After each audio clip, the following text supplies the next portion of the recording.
I think it's something we need to be constantly aware of. We've sort of normalized it, and it's kind of become quiet, almost too quiet. And my hope is the reduction of the nuclear stockpile.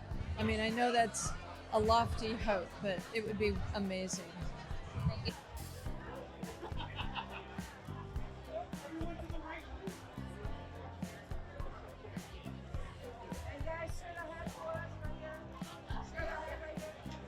Right now, the dinner, guys. Right here together, guys. There's smiles here.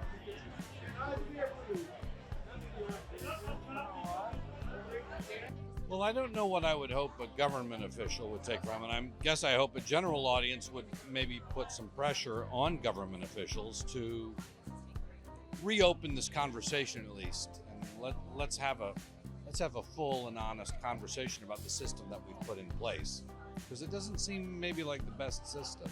I mean, this movie shows the system working at its best, at its most efficient, and the end result of it is pretty scary. So maybe we should reconsider the system itself. Well, Kathryn would tell you that she hopes to take away more information.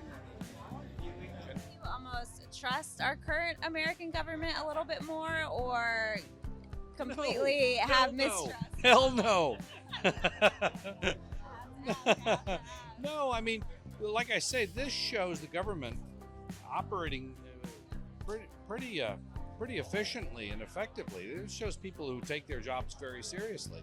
And I just don't know that that's always the case at every level of government. I have to say, the technical advisors we had, people who were sat in Stratcom, the 3- and 4-star generals, they were really impressive people, really impressive, smart, sober, serious people. They took their responsibilities very seriously. So I felt great about those guys, but some of the other people, you never know what you're going to get, right? I mean, I think it was one of those things where you when I read it a year ago, I think I did not see it as a deal. I've been a pretty popular for a long time. And I mean, it's very, it really makes you think about. As well, the very fact that one person has the full control to do this, to send a nuclear bomb, that I didn't know that was news to me. I thought, I don't know, I don't know what I thought. I thought that was maybe like a committee, and obviously the president would be part of it.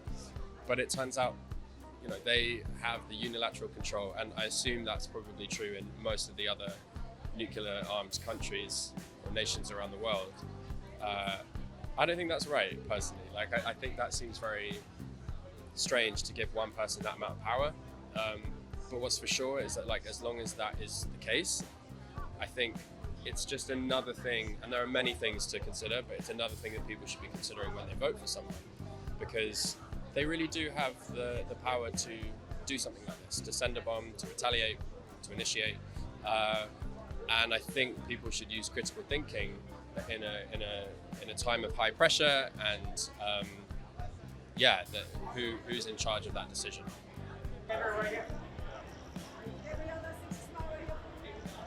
It is kind of nuts that it almost like transcends politics. At this point, we've like crossed the threshold of should anyone even have the ability to like decimate, 10 million people at once. I kind of feel like that question, I don't think anybody should have it. It feels kind of wrong.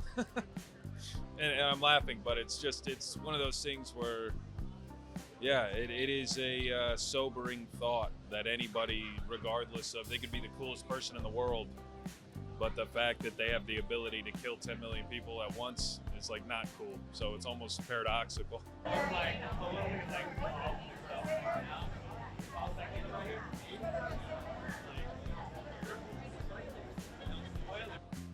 I think raising awareness is really important, and the medium of film, you couldn't have a better medium to, have a shout out to your audience. So I think it's really important to have entertainment and something substantive in the same vehicle.